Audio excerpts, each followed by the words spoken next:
morning and welcome to hour 2 of As Goes Wisconsin. So nice to have you with us. Greg Bach is on the board. Normally we would be having our weekly public service announcement with Dr. Kristen Lyerly. She is in the air. She is traveling. She's also been in the news, Greg Bach. I know.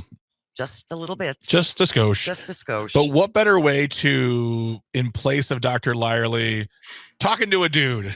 Of course.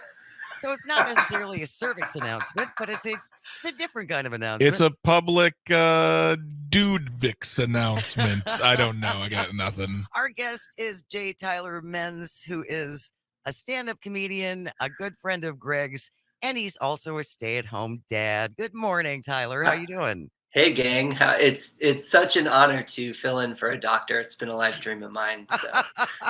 Now you can say you played a doctor on the radio. Yeah, they won't let me do it at the hospital, but here we are. There was an article that Greg found in WPR talking about the National At-Home Dad Network's Home Dad Con, meant to reaffirm, recharge, and reconnect fathers with what it means to be a parent. This gives us a chance not only to learn about what others have done and what others can do, gives us a chance to get a little bit of a break and enjoy ourselves, but it also comes back to how are we going to become better by the end of this to bring it home to our family. So how long have you been a stay-at-home dad, Tyler?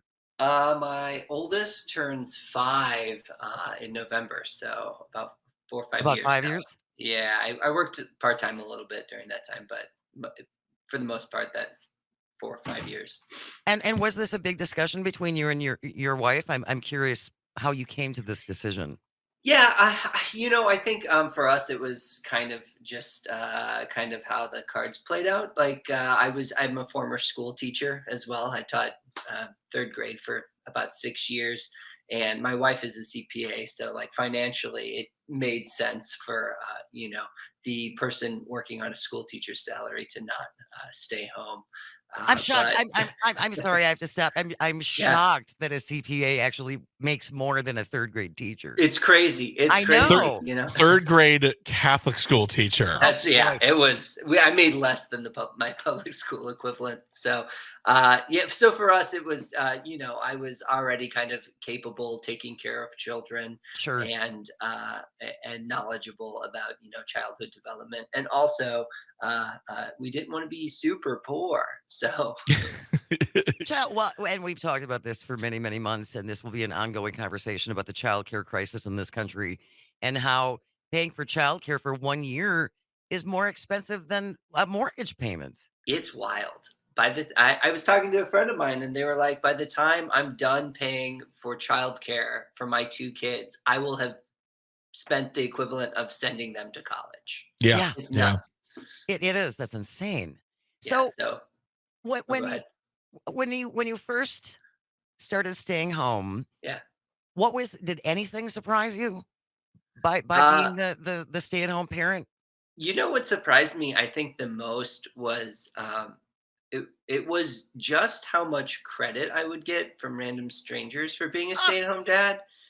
And you're so brave. It's insane. Like I could be walking through the grocery store in the middle of a Tuesday, my kids screaming, just looking terrible, and I would still get stopped by old ladies just telling me what a hero I am. What a good job you're doing, right? Yeah, you're doing such a good job babysitting your kids. Yeah, she's got one ponytail up here and one over here. Yeah, I get treated like a first responder. Meanwhile, my wife does that, and she gets side eye from people. Ma'am, this is a pick and save. Get your kids out of here. Yeah, exactly. It's wild. It's wild. Just the credit dads get, and I don't think it's deserved as much. Like moms have a harder job, I think. But. Tyler, there's the one side that like the thanks for patting me on the back for doing what I need to do, but was there any sort of I feel like in 2023 we're in pretty much the same group of friends. So I feel like no one's giving you, but did you maybe from family or people we don't know like, oh, stay-at-home dad, huh? Or like, kind of get that like, Yeah. You have no I've had other skills. You have no yeah, other skills. You may as well stay home. yeah. Yeah, obviously, aside from getting, ripped apart by like our friend Ryan Mason, He's just you know what's, horrible. what's weird is, I have encountered a couple people like just walking through the park or whatever, and they'll be like, "Oh, Dad's got a day off today," and it's like, "No, Oh, Dad's working. Dad's on the job right now, 24/7." So oh my gosh. yeah, It must drive you that's a little annoying, I guess. it must drive you crazy when you hear other men say, I'm gonna babysit my kids." Oh my god, I wanna strangle him. Are you kidding me? Like, you're gonna babysit your kids? What do you think you're getting paid for this? Get out of here. Yeah, get $20 and a ride home. Get out of here. Get out of my face. uh, did you go to the convention, or did you know about it? Did you know about this group? I didn't know about it. I knew that some groups existed, but I wish I would have known about it. I probably would have sat in, and it would have been really interesting to hear other dads' perspectives. I think in my time staying home with my kids, I maybe know like have met one or two other stay-at-home dads. So it's still, it's still pretty small the amount of stay-at-home dads are. I think, especially right now, there's a lot of no stay-at-home parent households where Yeah. Right. both parents are working, which is of course you got to do what you got to do. We were very fortunate that I was able to stay at home with the kids, and I felt like it was really beneficial to them too, and just developing relationships with each other as a family. Absolutely. Absolutely. If you're just joining us, J. Tyler Menz is our guest. He is a stand-up comic, a good friend of Greg Box, and is also a stay-at-home dad. So we're just talking about his experience as a stay-at-home dad. I'm curious what your kids' perspective is. Oh Have, God, have their I mean, have their friends said, "That's so weird. Why is your dad here?" no, I don't think so. I don't think so. A lot of them just, I think my kids just view it as normal. This is how it goes. In fact, I've had to Wait, explain your to, mom stays home? That's weird. yeah, yeah. You mean your dad is competent and works for a living? Are you kidding me? No, I think I think they just view it as like normal. And in fact, I've had a couple conversations where I'm like, sometimes moms stay at home, and they're like, huh, weird. And for people who don't know, Tyler's wife April, who I love and adore, that's very much an April response to like, Oh, okay, 100%. now feed me my dinner. What is the most challenging part of your day? I think the most challenging part about being a stay-at-home dad, I think, is just aside from waking up in the morning and being like, I have to get two kids ready to go to school. I think always being around your kids. Like I was reading the article that you sent me, Greg, and I listened to it too, and I was really struck by the way the guy was like, "We just need a break, man." uh, he sounded so exhausted, and just always being around your kid, because I feel like I at least from my perspective, when April goes out to work, my wife goes out to work, she gets that time away from the Sure. house and the Yeah. kids, and I'm like, I always have to be kind of just locked in, ready to tackle whatever they throw at me. So I would say that, and probably just keeping up with laundry. Kids are messy. Oh my gosh, yeah. I was talking to a mutual friend of ours. Oh, not a mutual. He's a friend of ours. He's a comedian as well, Justin Leon, and he said Yeah. that he's got two little kids, and the youngest just got packed up for I think it's 3K now. Mhm. And I said, all right, what did you do? Because he's the stay-at-home dad. And I said, what did you do? And he goes, I just laid on my couch. I turned the TV up as loud as I wanted, and I did nothing. Yeah, I remember the first week his youngest one went to school was the first week my youngest one went to school, and he and I like sent a few messages back and forth. We were just like giddy that we had some time to ourselves. What do you want to do? What do you want to do? But Yeah. I think you make such an important point, Tyler, about you love your kids, you want to be there to support them, but everybody needs a break. Oh Yeah. yeah, you Everybody have to needs get a away. break, Yeah. right? You want some adult conversation. You want other, maybe a slightly raised level of discourse than a 5-year-old. I don't know. My kids are pretty well versed in, political science and all that. I've had many of discussions with the oldest. Yeah, Claire. And if there are couples listening, what would you suggest if they're considering this? What do you think? What I would would be the say what's the primer they need? I would let them know. I think this is the best decision I've ever made, and easiest. Like to spend that time with my kids. It was just so important to me to be able to let them have a stay-at-home parent, because that's the other thing is like I'm staying at home to like get stuff done and care after them, but it's also kind of a gift to them, right? To the kids, like I'm giving you this time. And if you're worried about stepping away from your career, I would say, that those things will be around when you are ready to go back to work. But your kids are only young for, a finite amount of time. So And I'm not do it. I'm not trying to take anything away from moms, but I think Oh no, not at all. especially for little girls, having a stay-at-home dad, I think will help ground you. Oh Solidify is the wrong word that I'm looking for, but I don't know if you understand what I mean. I just think it's a different kind of comfort when dad is there. yeah, probably. Also, they're more comfortable with just like farts and burps and dad stuff. The I important they'll be less tolerant of little boys, BS when they get to school. So I don't. I think that's a really good point. Yeah, Again, I think I just think it gives them more tools. It's just it maybe a different set of tools that they get to go into life with, which yeah, is great. absolutely, absolutely. And unlike the movie Mr. Mom, Tyler, I'm sure you actually know like how to run a dishwasher and a washing machine and It's a I great movie.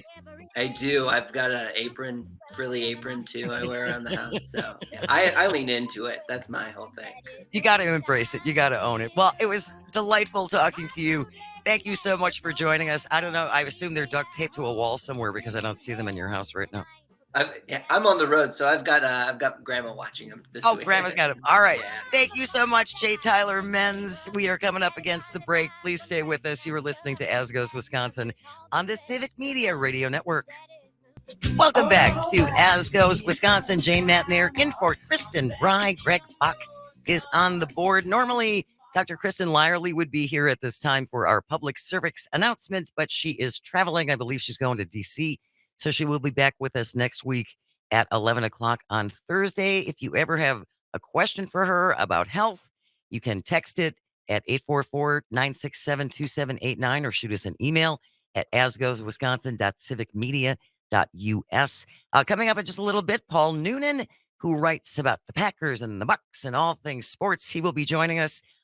I have a feeling, and I'm sorry, Greg Bach, that we may have to talk once more about the Brewers. I know. Well, you know what? Actually, I'm happy because maybe he can put in some perspective, because the good sports writers, the good sports reporters can really look at can after something like this can take that 360 heightened view and say, all right, Get off the cliff. get off the cliff. Yeah. This is what's going to happen because X, Y, and Z, and they'll make me feel better. But I'm smarting. I'm still smarting. I think you're not alone. There's a lot of people who are very disappointed after the Brewers lost to the Diamondbacks last night, 5-2. So Paul Noonan is coming up in just a few moments. He'll be back with us after the bottom of the hour news around 11:33. Greg, I wanted to back up just a little bit. Sometimes things come in so fast and furious, and we're getting so many phone calls and we're getting so many texts. It's hard to keep up with everything. And I wanted to back up to our break about 10 minutes before 11 o'clock this morning. And we gave away a gift card for $100 from Auto Glass Plus. Yeah. And this was after we had our conversation about hearings in Madison yesterday on transgender kids.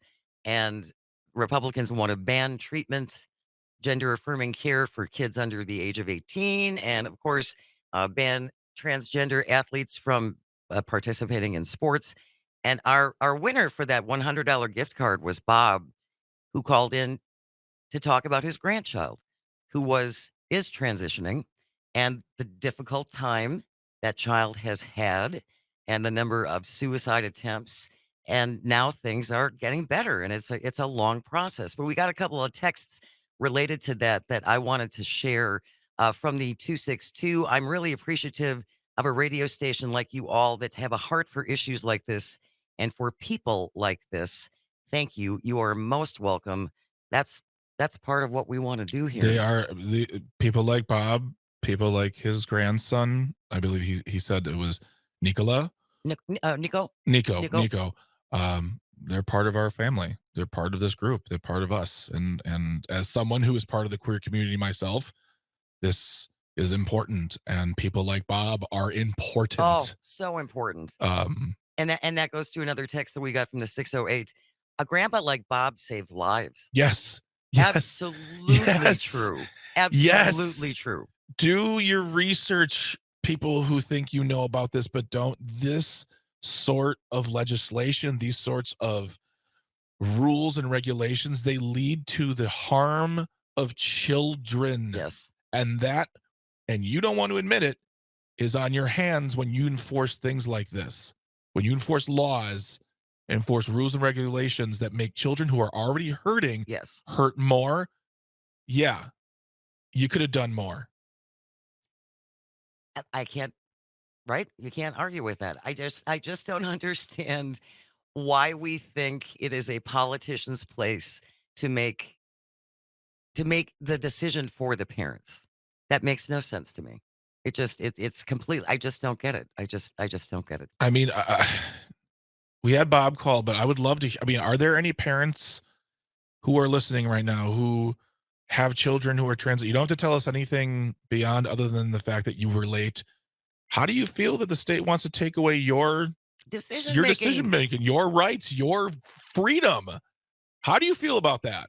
And if you were a Republican, how do you feel about people taking away parents' rights?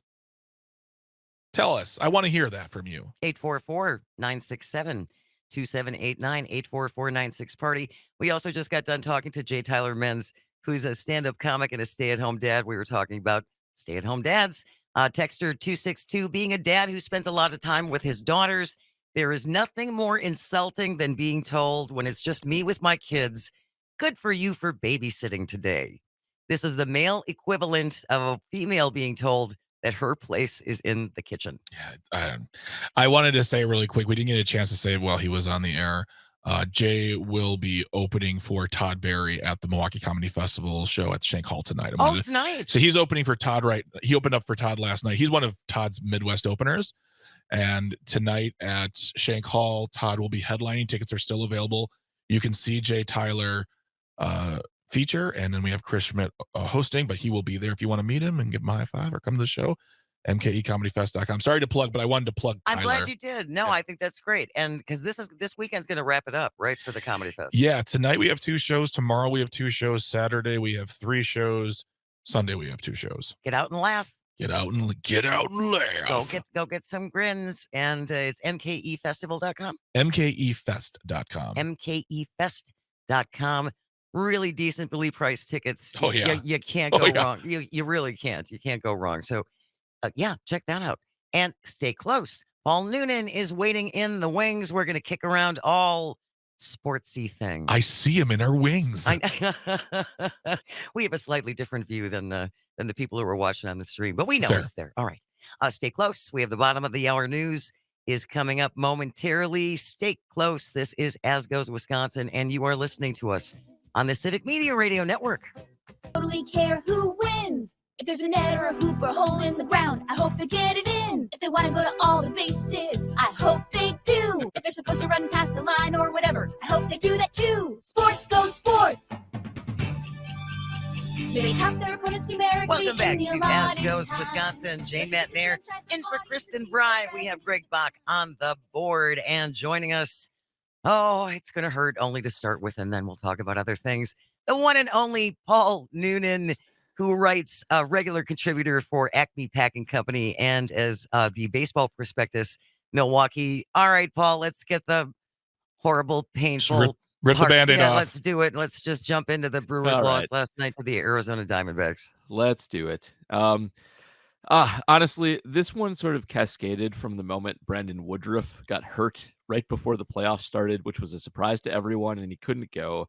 And it's something they maybe should have been able to weather because they do have two other good starters in Corbin Burnes and Freddie Peralta. But I think it gave a longer leash, especially to Burnes in game one, because Craig Counsell knew there's only two guys he could count on, not three. And so they rode the bullpen really hard in game one in a losing effort.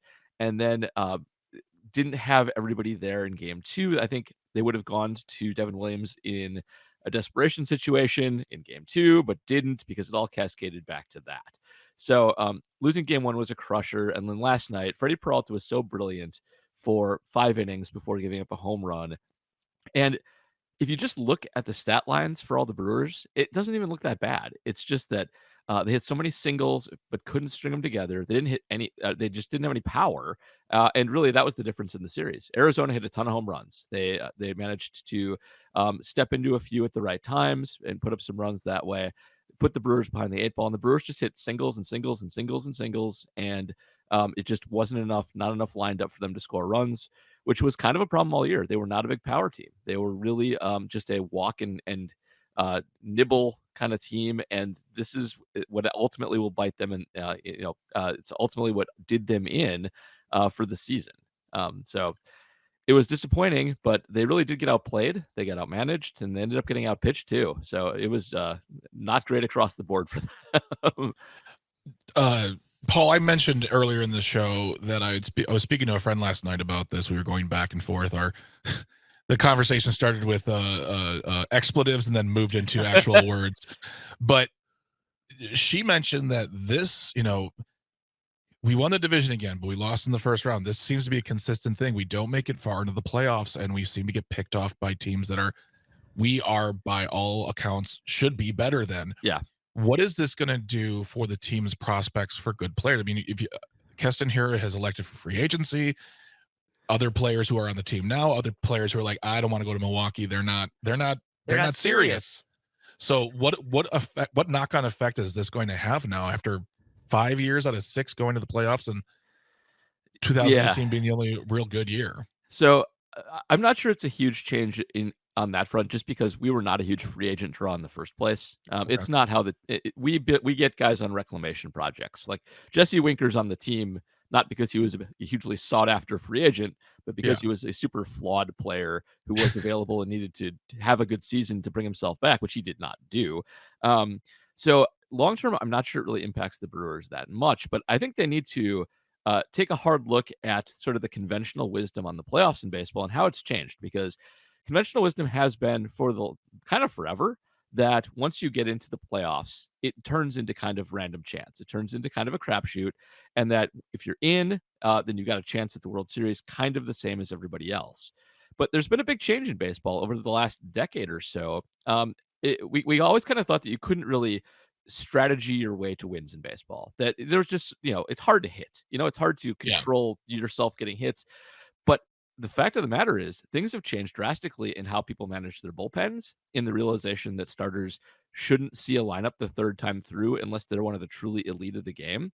And the big money franchises now, it kind of like basketball is this way now. They have a distinct advantage in the playoffs. They just have stars up and down the lineup. They have awesome pitchers up and down the lineup, and they're all really good at grinding you into dust and not making mistakes. And not that Arizona is a big market team by any stretch of the imagination, but the Brewers run into big market teams, and they run into teams that kind of coast in the regular season a little bit and will throw their 5th and 4th starters out there, and they get to the playoffs, and all of a sudden their opponents are, there's like a Cy Young Award guy here and another guy that's almost as good, and a lineup with boppers up and down, and they're not playing their backups to rest people, and the Brewers run into trouble. And we saw that especially, a lot of people complained when Jesse Winker was on the playoff roster. He hadn't played since June of this year. He wasn't good before that.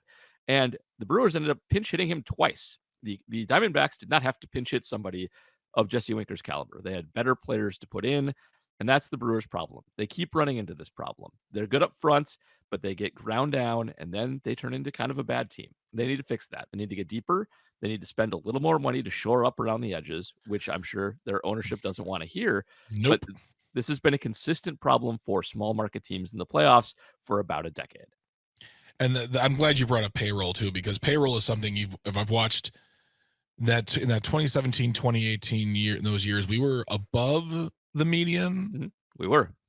And then he slowly started pulling back the funding. And now I think we're 90, 88, $90 million in payroll. And it's just, I know you can't, I don't believe in the idea of buying one player for hundreds of millions of dollars. That doesn't produce rings. But I think that you do have to have some money to buy good players still to form a great team. Yeah, you really do. We sit around 19th and 20th in payroll over the last few years, which, we maybe should be last. We're the smallest market, and so it's better than that, but it's not good enough to compete with the top 10. It just isn't. So, and they need to fill in those spots better than what they've been doing. Like Owen Miller was on the playoff roster. Owen Miller was 1% on exit velocity this year in Major League Baseball, hitting the ball. No one hit the ball weaker than Owen Miller over the course of the season. He got lucky a lot. He's fast. He can play defense, but you need a better bat than that on the team. And most teams have better backup players than that, better specialists. You can spend there and make this team a lot better. If you're just joining us, Paul Noonan is our guest. We are talking all things sports. Unfortunately, have to talk about last night's Brewers loss to the Arizona Diamondbacks 5-2. Paul, what is this going to mean for Craig Counsell's future, do you think? So just speculating here, but Craig Counsell is a lame duck manager. He's looked like a miserable person all year, and he kind of always does. So read into that what you will. But this regime is on its way out of Milwaukee. David Stearns is going to be the general manager of the Mets. And Craig Counsell, if he wanted to come back, probably already would have signed to come back. If I had to guess, I would guess he's probably going to take a year off, weigh his options. But if he ends up in New York with the Mets, I wouldn't be that surprised. I do not think he'll be back with Milwaukee. I just don't. Yeah, I Jane made a question. I said fire him. I'm tired. He is not a fan. Yeah, I'm not a fan of Craig. I love Craig. I'm a fan. I'm a fan of certain things about Craig, but I just feel like this team is not a good fit for him. He has gotten to us to a plateau place. And so I think that's more of a personnel problem, honestly. Yeah. Like you're not giving him a full holster here to play with, and he manages it quite well. I think if he had a team that was up and down a little more close to average with fewer replacement bad players on it, he would do a lot better. But like he manages the bullpen better than anybody else. Like Baseball Prospectus does track manager value, and he's usually far and away the best manager in baseball by like 2 or 3 wins. So really, yeah. I need to read that. He'll be highly coveted if he's available. And that doesn't surprise me. And honestly, he'll probably go to another team where they're like, "Yes, here's your money, here's everything you need. Enjoy your championship." Entirely possible. I'm sure he'll get a huge raise regardless. So yeah. And how do you think the Diamondbacks are gonna fare going forward? So I do think they're going to have some trouble going forward. They're not. So first of all, they're not a big market team. They're not that much better than the Brewers. I actually think they had a lower payroll than Milwaukee did this year. So Milwaukee should have won this game. Like they were in better straits to do it. And they're going to have trouble because they are going to. They did use Zach Gallen, their best pitcher, in the elimination game here. And they're not deep pitching wise. They do have one more good pitcher, but they really won the series in the first game with a bullpen game. They just had a very short leash on their not very good starter, and just grounded out with a decent but not great bullpen, and that worked. And they got it was a gamble that paid off. But they're going to run into the juggernauts of the National League in the next round, who are like I actually don't know who they're going to play in the next round because I stopped paying attention as soon as the Brewers lose. But when you run into the Dodgers or the Braves, they're just loaded up and down the lineup and up and down the pitching staff. And the Diamondbacks just are not. And in a longer series, they're going to have to throw out some starters who just frankly aren't very good. The time to get the Diamondbacks is in round 2. That's where they get exposed depth-wise, but they are heavy at the top, especially for the first 2 starters. But I suspect they won't go very far. I think if they round. Yeah, I think if they somehow manage to beat the Dodgers, which I don't think is going to happen, Atlanta will crush them. Yeah, 100%. Well, let's move on to the Packers. Yeah. How are you feeling about how are you feeling about things? I feel really optimistic about the Packers. I know they just lost to the Lions, but the Packers are the youngest team in football, and this is really just sort of a trial year for all of these young guys, including Jordan Love. And I think they're kind of like a 6-winish team, but in a division where they should win like 10 or 11 games. But they just lost to Detroit on Thursday. Detroit's really good. Like they're a really good team. They're really well put together. It's so weird to hear that come out of people's mouths just because they've been so horrible for so long. I know it's hard to believe, but they actually have good management. Their offensive coordinator is one of the best offensive coordinators in football. Their defense has really come together, which is what's supposed to happen. They have a defensive head coach, and playing on a Thursday is no fun for anybody. It's especially not fun for the Packers, who have a bunch of young guys who can't fall back on experience on short rest. And they really are kind of a scheme team, and having those extra 2 or 3 days to implement LaFleur's scheme actually matters quite a lot. They have to run a lot of basic stuff on Thursday, and it hurts them more than it does a lot of other teams. Not that it doesn't hurt Detroit. Detroit also is a heavy scheme team, but they have more experience at just amongst their players, and it's easier for them to adjust on short.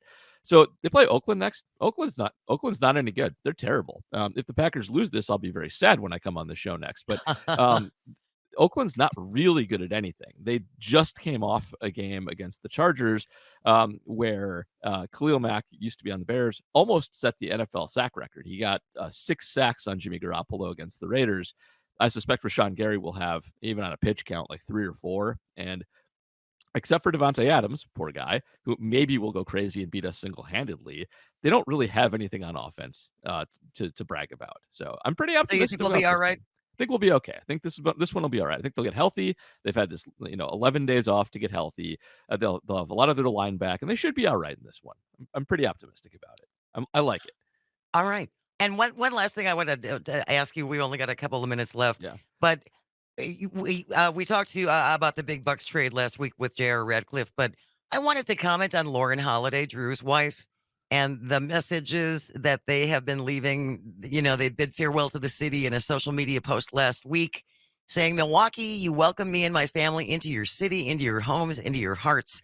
We will be forever champions together. Me and my family forever grateful and thankful. It just seems like such a heart. They genuinely are heartfelt people who really loved the community and being part of the community. Yeah, and I feel like we always like to see that when people leave, and I'm glad to see that from Drew Holiday, who, in this scenario especially, like, first of all, won us a championship, was very important to winning us a championship, and he has not done anything wrong here, is still a very good player. And I feel like everybody is being really mature about this whole situation. Even fans aren't always good at this. People leave, Right. they tend to focus on players. And I do feel like the love that the town has for the Bucks and will continue to have for anybody involved in that championship really does show through here. And that it really is a good place to be. That people in the NBA don't always think much of coming to Milwaukee, but I feel like once the people are here, they're kind of like, this is actually pretty good. This is all right. And so you get this kind of thing where this kind of sentiment when people leave that. And I do think it's heartfelt. I do think, it is legitimately like, I didn't expect to have such a time here, and we won a title, and I will forever love my time here. So I'm happy to see it. And I like how much we see it with the Wisconsin teams too. Definitely. Well, we wish them well. We wish you well. Paul Noonan is a regular contributor for the SB Nation Packer website, Acme Packing Company, and Baseball Prospectus Milwaukee. Paul, we'll talk to you in a couple of weeks. Thank you so much for joining us. Sounds good. Thanks Have for a great having me. day. Don't go away. We will be right back. Greg Bach, Jane Matnair. This is As Goes Wisconsin on the Civic Media Radio Network. Welcome back to As Goes Wisconsin. Jane Matnair in for Kristen Bry. Greg Bach is on the board, and it has really been a fun show. It has gone so quickly. And thank you always to all of you for calling and texting. You can always check in with us at 844-967-2789. We are hoping next Wednesday that the new mom will be joining us from 10:30 to 11. Do you know what that means? What? New Mom Watch. New Mom Watch. Yes, New Mom Watch. So hopefully we can make that happen next Wednesday. I know Kristen is actually anxious to share what's going on, how little Francis is doing. Little Frankie. Little Frankie Lou. Little Frankie Lou. Little Frankie Lou. And tomorrow, my co-host will be the one and only Carol Kane. Will be with us tomorrow from 12 until noon. Dr. Mike. 10 until noon. 10 until noon. Jeez. Thank you. Man. Wow. Yeah, 10 until noon tomorrow. Everyone's taking that Brewers loss hard.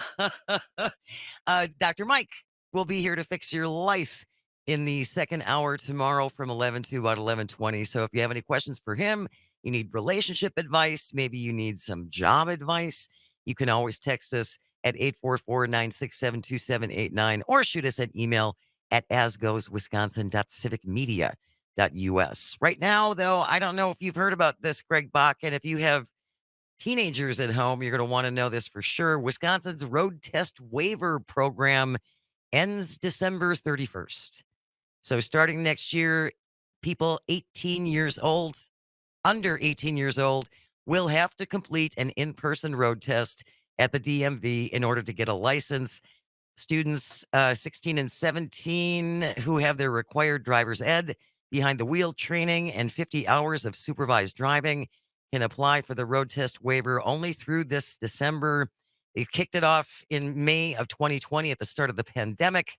DMV is now authorized to introduce pilot programs, but they're going to be taking you back on the road, making you go through the test. That makes me very happy. I think that's a good thing. Yeah. I really do. Okay. I see adults driving all the time who do not know how to drive. Then I think we should have mandatory re-upping. When you renew your license, you have to you have to take a road test. Yeah, actually, that's a good idea. Every time you have to renew your license, you have to take just a road test. So every 10 years. Sure. I'd say every 5, but well, people aren't going to do it you renew your license every 10. Okay. Well, so I could go along with that. I mean, we're just talking about basics like how to take a corner. Yeah. You know what I mean? You're supposed to get over closer to the curb and then take a right and get out of the driver's way who is behind you. Again, just some basic rules of the road are always useful. 844-967-2789, 844-96-PARTY. I drive Blue Bond Road back and forth to work every day, Greg Bach, through Brookfield. And I am constantly amazed by the number of people, and these are often people my age or older, who are in the left lane on Blue Mound Road where the speed limit is 45 miles an hour. Yeah. And they're going 35. Mm-hmm. That drives me cuckoo. Yeah. I mean, I drive 94 every single day of the week. And there's 4 lanes, and I make sure that I'm either in the middle too. I don't want to be on the far right. Right. I don't want to be in the far right because I'm not going the speed limit or slower, which, whatever, do your thing, Jelly Bean. That's what the right lane is for. And then if I'm in the left lane, I'm passing, or I'm making sure that there's not a car just coming up on my tuchus coming at the speed of light. But those 2 lanes in the middle, that's my sweet spot. That's where I stay. That's where I live. Yeah. Nothing is more frustrating than the left lane sitter. Yeah. They're not going to move no matter what. Yeah. I'm just going the speed limit, but I'm not going to pass anybody, and I'm not going to let you pass anybody. I am here. I am proud. I am staying in the left lane. I've earned this. I've earned this spot. I think that, and then on the other side of the coin, the people who use the left lane as their personal rocket tube. Yeah, that's not good either. They crawl up on people and just sit there. It's like, we're sharing this road, and people will get it. And, I don't understand it, but, their driving is not their driving is my concern as far as not being affected by it physically, but I gotta focus on me when I'm driving. But I guess so. What did you do in these 3 years? Did you take a test? You got some road mileage, and then you just applied, and they gave you a driver's license? I mean, your parents had to supervise you having so many hours, and then once the parents signed off on it, then you could get your license. Interesting. Yeah, but now you got to go back. Now they are bringing back the road test, which I think is good. Do we want to go to Cindy? Let's go to Cindy. Cindy is on the phone from Appleton. Good morning, Cindy. Hello. Yes, I want to disagree that I think even as adults, and I don't think it's 10 years or a license. I think they're good for 9, but whatever. We should have to take a driver's on the road test because so many people either have forgotten or just don't give a damn about how they drive, and it's a mess. And the young kids, I'm glad they're going back to the in-person stuff because personally, as a parent, I wouldn't want to sign off on that because if they have an accident, your insurance goes through the roof. Oh, I bet. Your insurance goes through the roof anyways. Well, that's my point is, then you're taking even more of that responsibility on by saying, oh, my kid's ready to go, and maybe they're not. So I think it's a good idea to bring that back. But I do believe that every 9 years we should all have to take a road test because people are just horrible drivers. Yeah, they really are. And it's a good reminder for all of us, right, Cindy, about just to, I don't know, refresh ourselves about some of the basic rules of the road and how to be courteous when we're on the roadways. Oh, that'd be so refreshing. Wouldn't it? Absolutely. All right. Thank you so much for calling, Cindy. You can check in with us anytime at 844-967-2789. That is 844-96-PARTY. And if I see you today on Blue Mound Road and you're going 35 in the left lane, I'll wave and smile. Jane's coming for you. This summer, Jane means business. Jane means business on the road. All right. Carol Kane, again, is going to be our co-host tomorrow. She's fun. She is a lot of fun. I really, really want to talk about this small appliance that I'm jonesing for. That You've been talking about it for weeks. I know. Greg thinks I'm just ridiculous. No, not at all. No? I get it. The amount of guitar makers I follow on Instagram, and I'm like, I want them all. All right. We may talk small appliances tomorrow on the show. Whatever you do, stick around. We have the news coming up next at the top of the hour, followed by Town Call with William Walters. Stick around. Have a great day. You're listening to As Goes Wisconsin. We are on the Civic Media Radio Network. Change and face the strange. Change